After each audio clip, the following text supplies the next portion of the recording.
As with all music trends, ska has come and gone, but the Planet Smashers are here to stay. Hi, I'm Rebecca Brayton and welcome to WatchMojo.com. And today we're speaking with lead smasher Matt about the band and its place in the ska scene.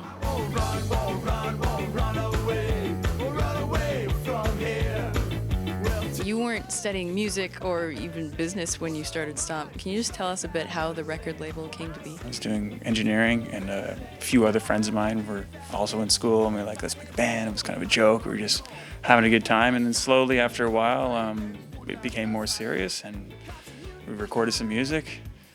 No one wanted to put it out, so we made our own label. That's pretty much it.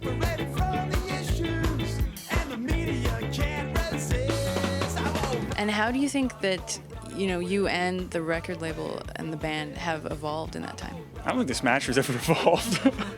We've always been the same. It's just a good time ska band. But the label has evolved a lot. It became much more serious. I mean, the first, 5 years of its existence, it wasn't really a label. I'd go on the road and it was just, me making a few phone calls. We tried having a store for a while. We added a lot of new bands to our roster. It got very serious. Some of the bands did really well, like Bedouin Sound Clash. It doesn't feel like it was such a massive endeavor. It just feels like we just kind of slowly built a little Lego toy, or whatever you want to call it, that is Stomp Records.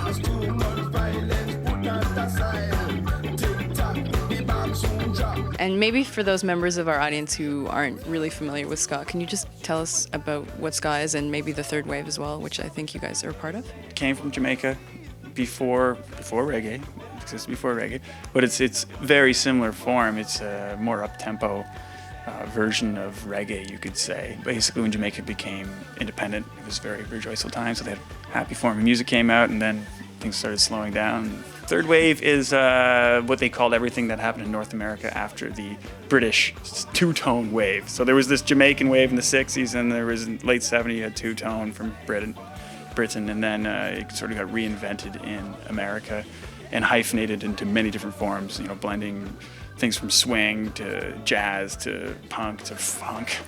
It's terrible blending.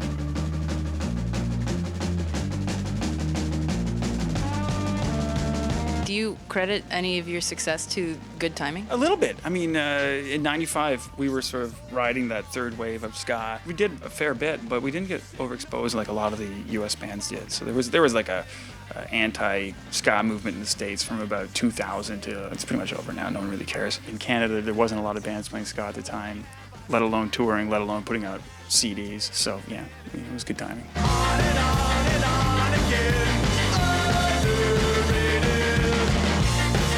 Now, when I was doing my research, I found something about Catman. I know you guys have been featured in a few shows. Do you want to tell us a bit more about that?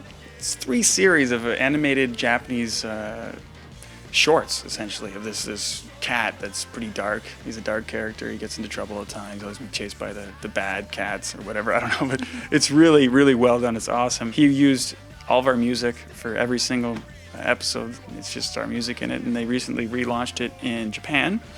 A DVD came out and a CD came out on Fuji TV. They played it and stuff. I don't really know what happened, but we went over to Japan and we hung out and it was cool.